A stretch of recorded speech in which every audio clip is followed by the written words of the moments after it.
नमस्कार, मैं अशोक कुमार पांडे और स्वागत है आपका द क्रेडिबल न्यूज पर।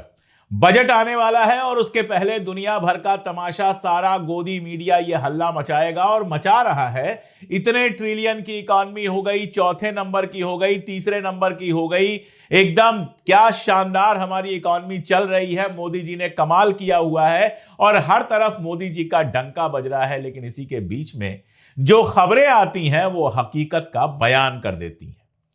होता है ना, कोई बदबूदार चीज है, उसके ऊपर आप कितने भी खूबसूरत फूल रख दीजिए, कितना भी उसको सजा दीजिए, लेकिन कहीं ना कहीं से बदबू बाहर निकल आती है।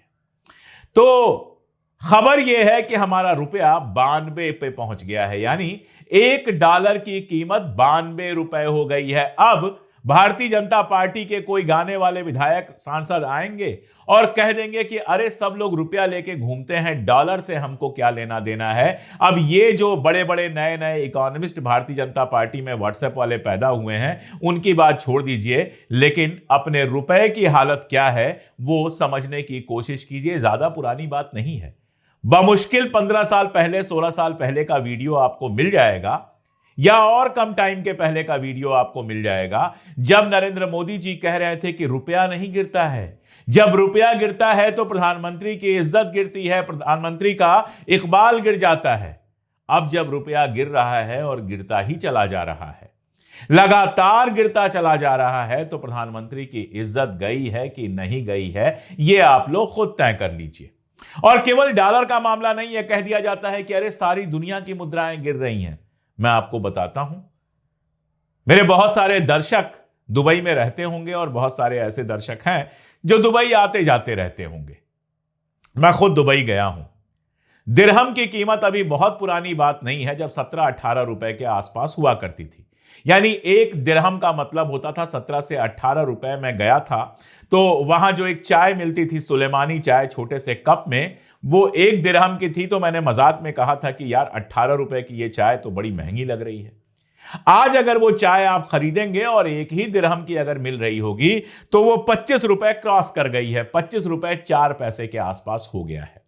यानी 100 रुपए का नोट देंगे तो आपको पूरे 4 दिरहम भी नहीं मिलेंगे, उससे भी कम मिलेंगे अगर आप दुबई जा रहे हैं। पाकिस्तान का रुपया, पाकिस्तान के इकॉनमी की क्या स्थिति है, यह बताने की जरूरत नहीं है, लेकिन पिछले कुछ सालों में देखें तो हमारे रुपए के मुकाबले में 17% मजबूत हो गया है पाकिस्तान का रुपया। यानी अभी भी पाकिस्तान का रुपया हमारे रुपए से कमजोर तो है, लेकिन वो मजबूत हो रहा है और हम कमजोर हो रहे हैं। पाकिस्तान जैसा मुल्क जिसके बारे में डायलॉग दिए जाते हैं कि कर्जे पे पल रहा है, ये परेशानी है, करप्शन है, फलां है, ढिमका है, लेकिन पाकिस्तान का रुपया भी हमसे बेहतर प्रदर्शन कर रहा है। 17% बेहतर हो गया है हमसे। अगर यही हालत रही तो अगले 10 सालों में आप देखेंगे कि हमारे बराबर पहुंच जाएगा या हमसे आगे निकल जाएगा। यही हकीकत नेपाल के लिए भी है और यही हकीकत श्रीलंका के लिए भी है।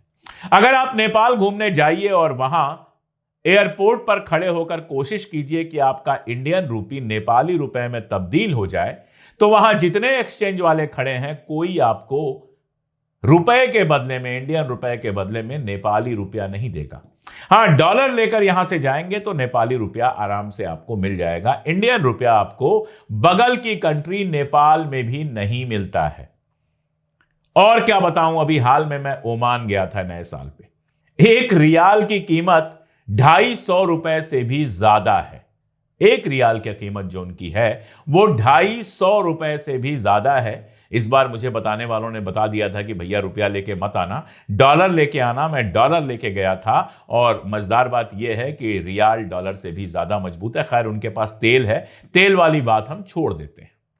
लेकिन भारत का रुपया लगातार गिरता चला जा रहा है और अब धीरे धीरे 92 के पास पहुंच रहा है। और अगर यही हालात रहे तो इसी साल डॉलर 100 रुपए के बराबर हो जाएगा। अब आप कहेंगे कि डॉलर और रुपए के इस रिश्ते से क्या होता है। सबसे आसान अल्फाज में मैं बताऊं कि महंगाई बढ़ जाती है। जैसे दुनिया का सारा व्यापार अभी भी डॉलर में होता है, आप जहां से जो भी सामान खरीदते हैं डॉलर में खरीदते हैं। अब आपको एकदम आसान से एग्जांपल से मैं समझाता हूं कि खेल कैसे होता है। मान लीजिए आपने किसी भी मुल्क से, चाइना से, कहीं से भी अपना सामान कुछ मंगवाया, वहां से इंपोर्ट किया आपने। आप जानते हैं हमारे यहां बहुत सारी चीजें बाहर से मंगवाई जाती हैं। तो आपने अगर $5 का इंपोर्ट किया, या चलिए आसान समझ लीजिए $1 का अगर आपने इंपोर्ट किया, कोई सामान आपने खरीदा जिसकी कीमत $1 है, तो पहले आपको देने पड़ते थे, कांग्रेस के राज में आपको देने पड़ते थे 60-62 रुपए। उसके बाद आपको 70-80 और अब आपको 90 रुपए देने पड़ेंगे। तो भारत में जब वो बिकेगा तो जो सामान पहले 60 रुपए का बिकता था वो अब 90 पे प्रॉफिट जोड़ लीजिए, उतने का बिकेगा। यानी बाजार के अंदर महंगाई बढ़ जाएगी। और उल्टा क्या होगा, आप जो सामान बेच रहे थे, जिस सामान का आपको पहले $1 मिलता था, अब $1 से कम मिलेगा। तो आपकी इनकम घटती चली जाएगी और आपके पास जो डॉलर रिजर्व है वो भी घटता चला जाएगा। देश की इकॉनमी धीरे धीरे नुकसान की तरफ जाएगी। ये मोटा मोटा है, बाकी अर्थशास्त्र इसका समझाने के लिए और डिटेल में समझा जा सकता है। इन सब चीजों का मतलब क्या हुआ, अभी एक बड़े अर्थशास्त्री ने सीतारामन को, निर्मला सीतारामन को एक चिट्ठी लिखी थी, पब्लिकली चिट्ठी लिखी थी, जो टाइम्स ऑफ इंडिया में पब्लिश हुई थी। रिजर्व बैंक के एक्स गवर्नर हैं, उन्होंने ये चिट्ठी लिखी थी। उस चिट्ठी में बहुत साफ समझ में आ रहा था कि इंडियन इकॉनमी को किस तरह से तबाह किया जा रहा है। और सबसे ज्यादा जो तबाही हो रही है, उनके हिसाब से यह तबाही जो मुफ्त का पैसा बांटा जा रहा है, जो चुनाव जीतने के लिए हर जगह लाडली बहना योजना या इस तरह की योजना चलाई जा रही है, उससे जितना ज्यादा सरकारी खजाना खर्च हो रहा है, अगर यही हालात रहे तो अगले कुछ वर्षों में सरकार अपने कर्मचारियों को तनख्वाह तक नहीं दे पाएगी, क्योंकि उसके पास पैसा नहीं होगा। दुनिया के कई मुल्कों में और कई स्टेट्स में हमने यह हाल देखा है कि सरकार के पास पैसे नहीं रह गए हैं, सरकार तनख्वाह नहीं दे पा रही। यह तो इसका एक पक्ष है, लेकिन दूसरा पक्ष भी है। एक एग्जाम्पल आपको दे देता हूं। राजस्थान सरकार का मामला है, कोयले का सारा मामला था, मैंने डिटेल वीडियो बनाया था।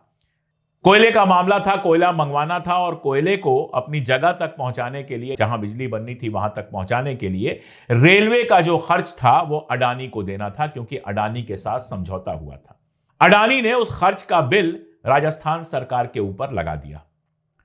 राजस्थान सरकार का जो वो निगम था, उसके लोग गए कोर्ट में, कोर्ट ने सारी शर्तें पढ़ी और उसके बाद अडानी को वो सारा पैसा चुकाने की बात कही कि सरकार को कोई देनदारी नहीं बनती है, ये पैसा अडानी को देना था, और सीएजी से जांच कराने की मांग कर दी। करोड़ों का मामला था।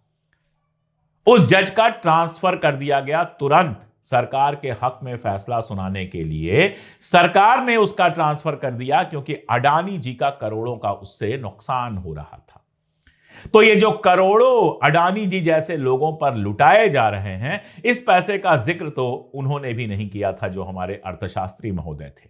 अरबों खरबों के इनके लोन माफ किए जाते हैं, बैंक खतरे में पड़ जाते हैं, क्योंकि बैंक जो लोन देता है उसको वापस नहीं मिलता है।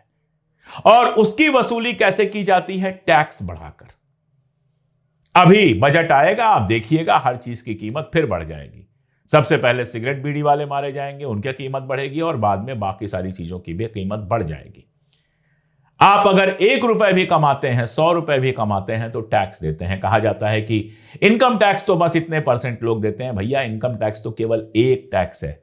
इनकम टैक्स से सरकार की जितनी कमाई होती है वो तो इनकम टैक्स डिपार्टमेंट के मेंटेनेंस में ही लगभग खर्च हो जाती है। असली टैक्स क्या होता है?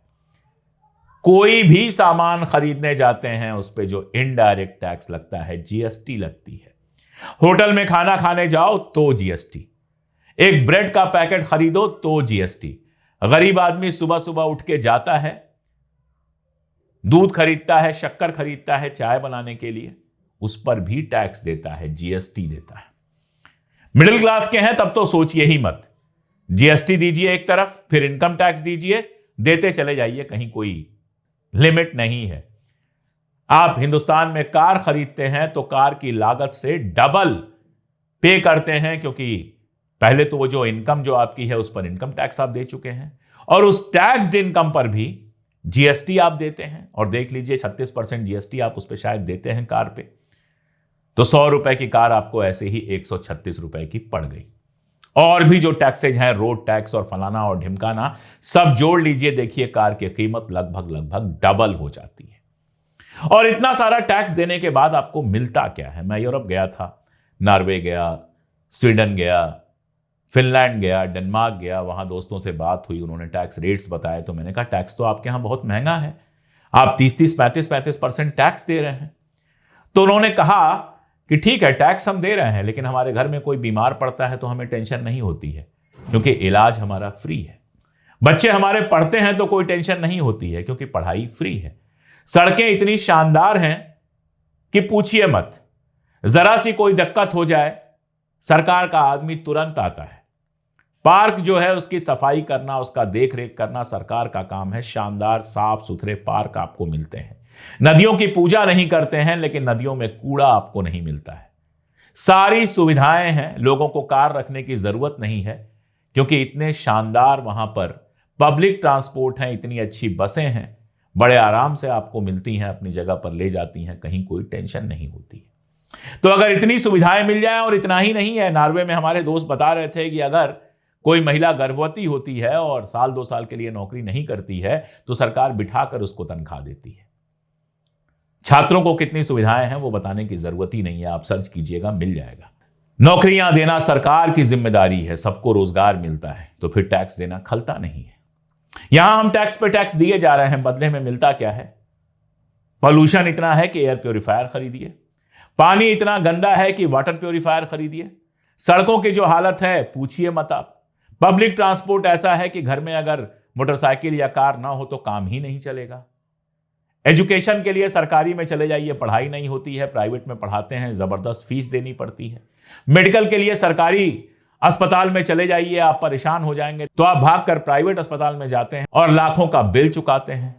तो टैक्स पूरा, सुविधाएं जीरो, और रुपए की कीमत लगातार गिरती चली जा रही है।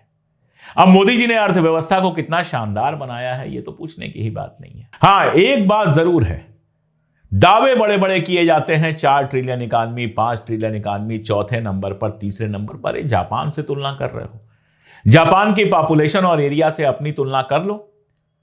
मैं आपको बता देता हूं, बड़ा आसान सा उदाहरण, 100 रुपए का एक नोट अगर 100 लोगों में बांटा जाएगा तो 1-1 रुपया सबको मिलेगा, लेकिन सबका जोड़ देंगे तो दिखाई देगा कि हां 100 रुपए है। लेकिन अगर वही 100 रुपए का नोट 25 लोगों में बांटा जाएगा तो सबको 4-4 रुपए मिलेगा, और वो भी 100 रुपए टोटल मिलाकर होगा। या ऐसे देखिए कि 4 लोगों के परिवार में अगर 10,000 रुपए आ रहे हैं और 40 लोगों के परिवार में 10,000 रुपए आ रहे हैं, तो क्या दोनों घरों की अर्थव्यवस्था को एक बराबर कहा जा सकता है? जीडीपी का मामला यही है। आपकी पॉपुलेशन इतनी ज्यादा है, कई गुनी है जापान से, और तब अगर आपकी जीडीपी जापान के बराबर है, इसका मतलब क्या है कि आप जापान की तुलना में बेहद गरीब हैं।